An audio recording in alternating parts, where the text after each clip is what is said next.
Hey there! This video is going to be a first impressions of the Nikon ZR.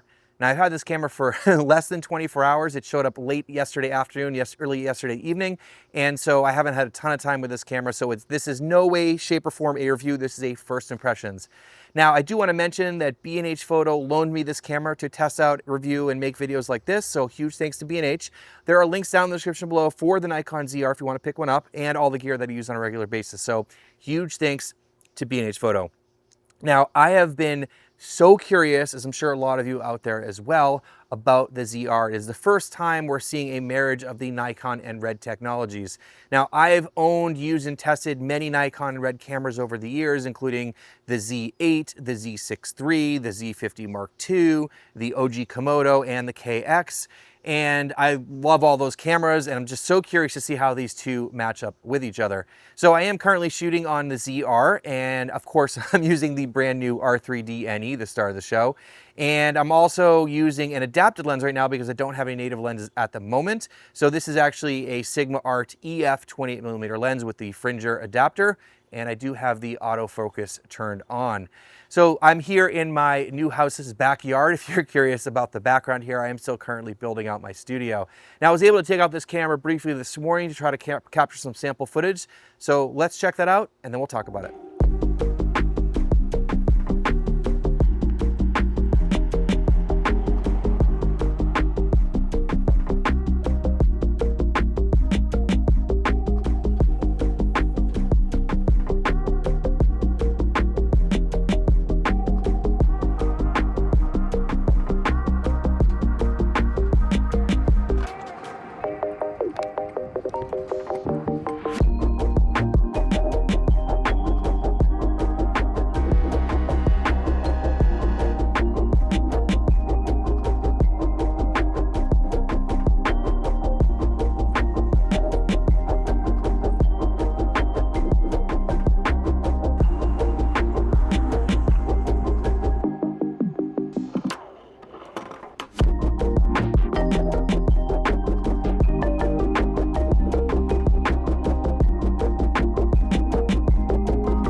Well, hopefully you enjoyed that sample footage, and I'm back here in my temporary studio.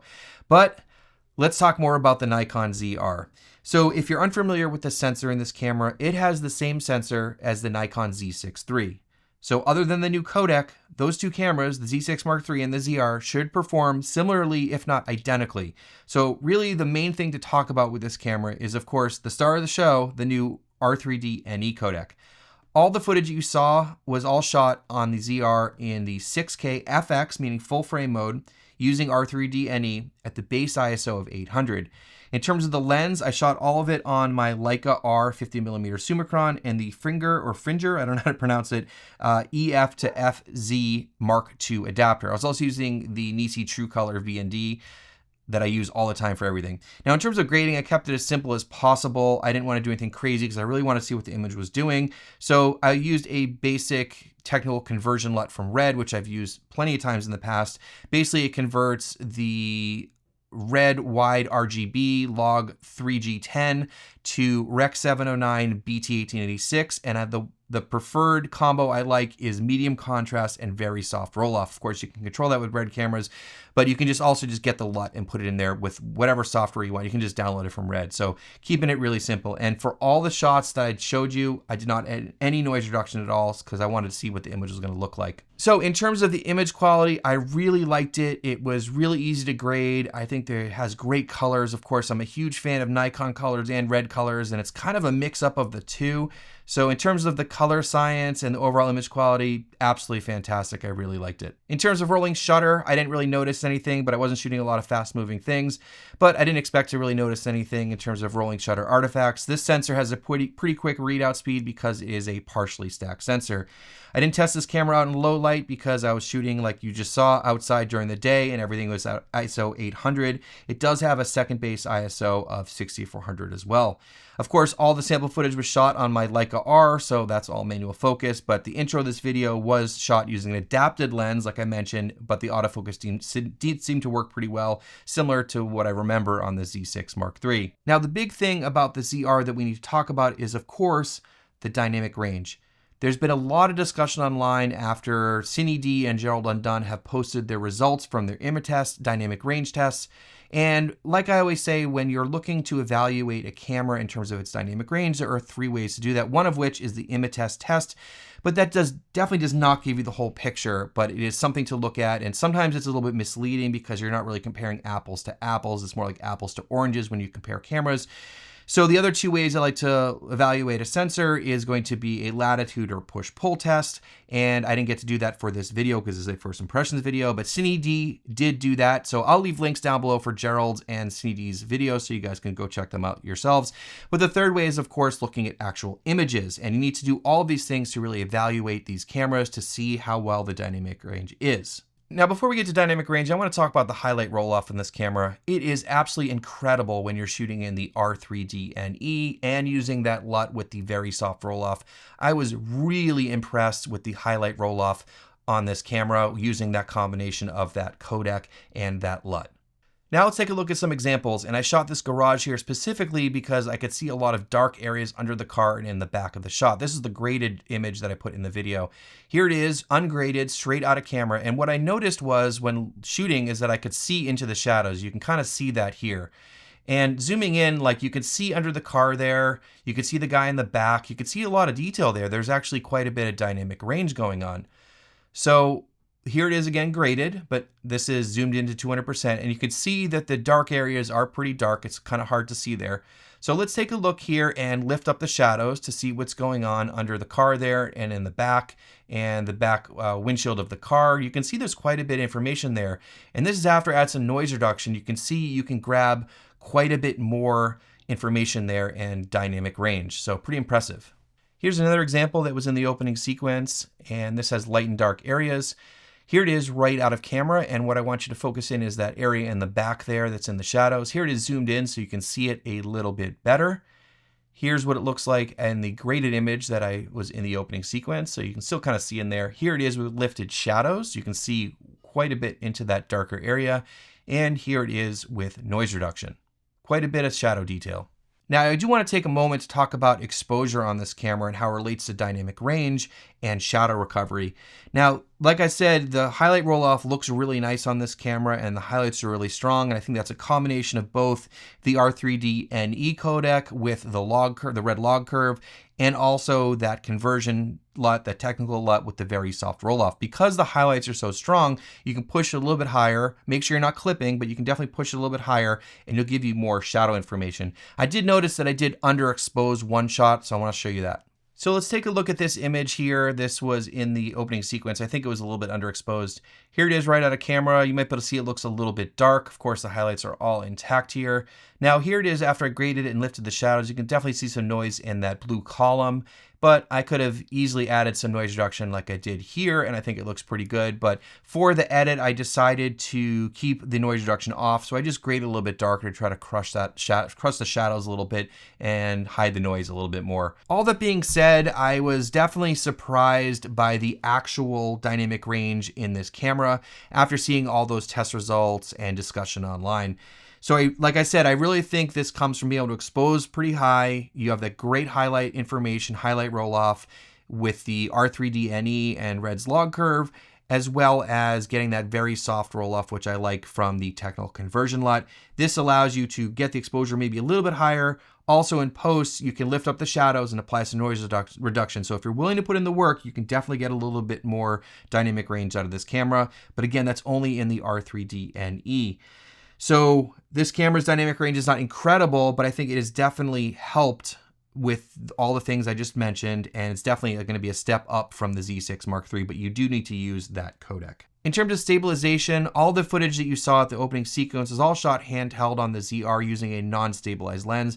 I did have the IBIS, or the in-body image stabilization, set to normal, and it was just all handheld. I have pretty shaky hands in general, so I think the camera performed okay. I wasn't trying to walk with the camera or vlog with it. I was just trying to hold a steady shot, and I didn't add any stabilization to post so you could see the results. In terms of the operation of this camera, there really weren't many surprises because I've used a Z6 Mark III before. In general, I think that Nikon needs to do some serious work with their menus.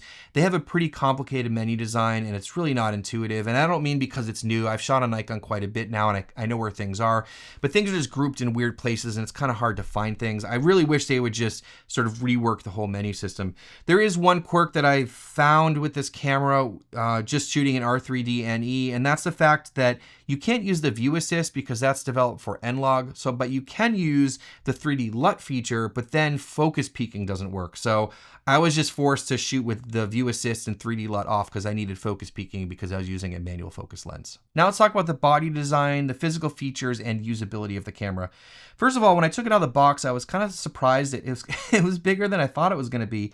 And I think it's partially because the Z mount is so large that just, proportionally it doesn't look as big as it actually is. Now it's not a huge camera, but for whatever reason, I thought it was going to be a little bit smaller. And I think a lot of that has to do with the large 4-inch LCD screen on the back, which is, again, another star of the show in addition to the R3D NE codec. So there's a couple things in here I definitely want to point out. I do think it's cool that there are some features on this camera. I think they were inspired from other camera manufacturers. I think that's really neat. So I do want to talk about the top of the camera specifically here first. There are these 3 customizable buttons, which are fantastic. I love them. They really remind me of Blackmagic's 3 buttons on the top of the camera, which is great. I love them. And it is a very simplified design, which I also like. I don't like having more buttons than I need, just what I need. So when you're shooting video, it's nice to just keep it pretty simple. In addition to that, we have this really nice photo video switch, which reminds me of the Sigma FP, which is a awesome build and cool design of a camera. The other thing is the record button up here, and I've realized that I have to mash it pretty hard for it to start recording, and there were definitely some times where I thought I was recording and I wasn't. There's also a tally light here, and it also has that red box around the screen when you're recording to help you see if you're recording or not, but there's definitely a few shots I missed because I thought I was recording and I wasn't. There's also a zoom rocker here, which I didn't get to really try.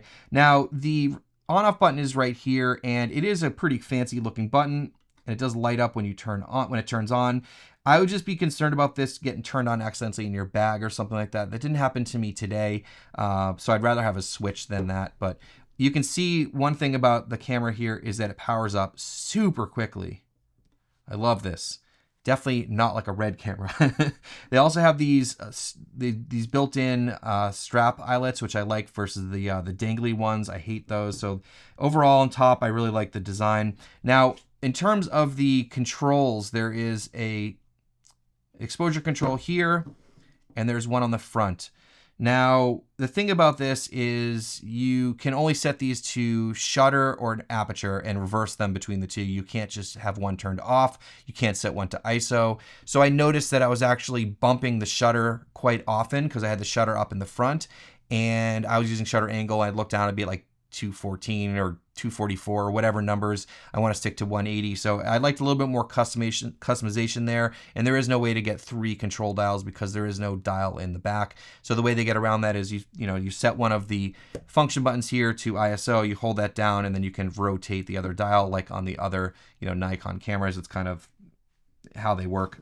Let's get onto the ports. So of course, most of you probably know there's a micro HDMI port, which is a bummer, but there's USB-C, headphone, and mic, kind of the bare minimum. I do wish on this sort of taller body here, they could have gotten full-size HDMI, but they did not. In terms of the grip and the build and feel of the camera, I do feel it does feel a little bit cheap on the top and the bottom. It's pretty plasticky. I do like the material of the grip. It does feel nice, but the grip is not big enough for the camera size, especially if you have bigger lenses on this. I do think you really need to use small lenses on this camera to feel comfortable in your hands. It does have a little indentation here, and it also does have a thumb grip right here, which helps. But I do feel like a lot of the time I'm like sort of clawing it and squeezing it pretty hard, and that was with a pretty small lens on there. So just keep that in mind. Like I said, big star of the show is the 4-inch LCD screen, which once you use a 4-inch LCD screen, you are never going to want to go back to a 3-inch. It is absolutely amazing. It was so nice to shoot on. It was also plenty bright outside. I really enjoyed using it. On the back, there's a very minimal design. There's only 3 things going on here. The bottom is the playback. The middle one is the menu, and this is the joystick. Now, I don't like the joystick. You can only go up, down, left, right, and select, and I had a lot of trouble navigating the menus, and I was constantly hitting the wrong thing. I also wonder about the durability of this. I'd much prefer a D-pad with the dial, so you could, set ISO to it or whatever, and then go up, down, left, right, and then select. I think that'd be nicer. It's clever design, in my opinion, about the menu. So if you press it once, you get the quick menu, and then if you hold it down, you get into the full menu. So kind of neat there. Lastly, onto the bottom, we do have a big battery, but the memory card situation is a little funky. We do have CF Express B card, which is fantastic. I like ProGrade cards. I'll leave my preferred ProGrade cards linked down below. And there's a micro SD card in there as well. But overall, I think the design is interesting. I do think that the camera is, like I said, it's a little bit bigger than you might have realized. And I think partially it's because of the, the dimensions of the mount and also the big 4-inch screen on the back, but absolutely amazing 4-inch screen. This is a very different design. I definitely enjoyed shooting with it. Now, before I wrap up the video, I do want to talk for a few moments more about the Red R3D NE Codec. Now, this is a 12-bit codec, which is great. Anytime you can shoot in 12-bit over 10-bit, I'll take that any day. It always makes the image look better, gives you more color information, all that kind of stuff. But you could already shoot 12-bit in NRAW or ProRes RAW in the Nikon cameras. But because we have that R3D NE, we get a wider color space. That's the gamut, right? We have the red wide gamma RGB versus shooting in Rec 2020, which is going to give you a bigger color space. Also, we have the log 3G10, which I much prefer over N-Log. I would love them to just adopt log R3G10 for everything. It's a better gamma curve, so you get both a wider color space and a better gamma curve. Now, in terms of data, I can't harp on this enough, and I think this is going to be something that hopefully they add in a firmware and give you different compression ratios. But at the time of recording this and at launch, there's only one compression ratio for R3D NE. And if you're unfamiliar with R3D and the Red cameras, you have different compression ratios like ELQ, LQ, MQ, and HQ. For this, it hovers between, MQ and HQ, which I personally would never use for anything that I do because it's so big. And to get concrete with the numbers, the codec gives you 684 gigabytes in an hour. So if you're using a 512 gig card, you'll get about 45 minutes. Now, you can shoot in a 4K full frame mode on this camera in R3D NE, which would reduce the file size significantly. I haven't tried it yet. Again, this is a first impressions video, but having shot the 4K RAW in like the Z8, I did get some mixed results and some weird things, which I've talked about in other videos. So I'd have to test it, of course, but the file sizes would be much smaller. So I know that was a lot for a first impression, so let me try to wrap this up.